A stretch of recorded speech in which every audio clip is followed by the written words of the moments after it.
आम प्रिय दामोदर हाईस्कल जो खेल 3 दिन धरी व्यापी चली आज तार परिसमाप्ति घटी समस्त सहयोग सहानुभूति आम ये उत्सवटी बेस सुंदर होती मन को बेस पाई समस्त आग्रह रही स्थानीय जनसाधारण स्वीकृति रही शिक्षक शिक्षयित्री मानकर सहभागिता रही पिला मानकर आनंद कहले न सरे क्रीड़ा प्रतियोगितार भाग नेबा सहित से माने क्रीड़ा जगत मिलुथिबा उपकारिता को हासिल करिवारे जो उपस्थित भद्र व्यक्ति माने दीक्षांत भाषण देई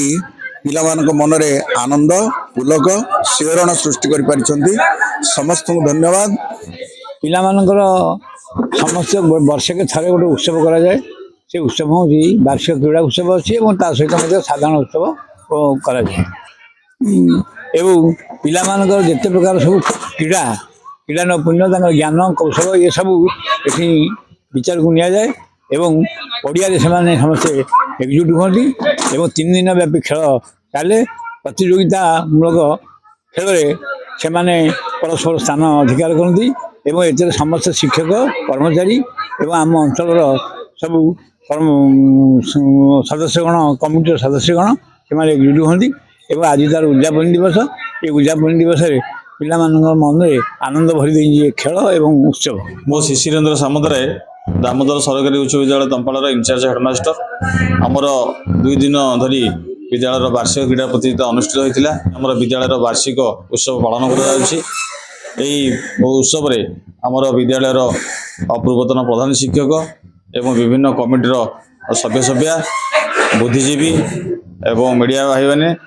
एत छात्र छात्री मैंने सक्रिय अंशग्रहण करते या सहित विद्यालय समस्त शिक्षक शिक्षयित्री यही कार्य सहयोग प्रदान करते। प्रति वर्ष दामोदर उच्च विद्यालय वार्षिक क्रीड़ा उत्सव अनुष्ठित हुए प्राइज सर्टिफिकेट दि जाए महाजाक जगमगर पालन कराए अनेक गुड़े अतिथि आसी था तो क्रीड़ा उत्सव चली बेले खाद्यपेयर व्यवस्था थाए पिला मानक ऊपर किभली भाव प्रभाव पकेब केमती से खेलकूद क्यारियर तैयारी करेंगे से संपर्क में पिला माने सविशेष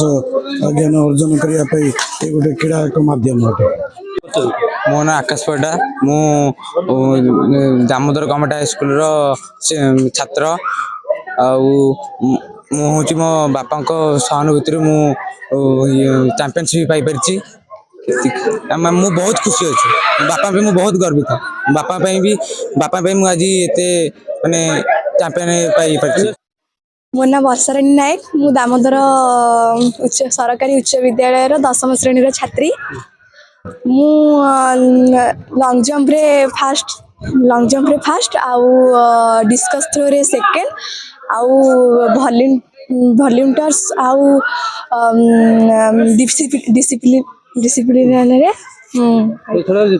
दामोदर हाईस्कल तंपाड़ 10म श्रेणी छात्री अटे आज खेल जो क्रीड़ा उत्सव आम स्कूल होता विभिन्न बहुत विभाग बहुत पुरस्कार पाई बहुत खुशी।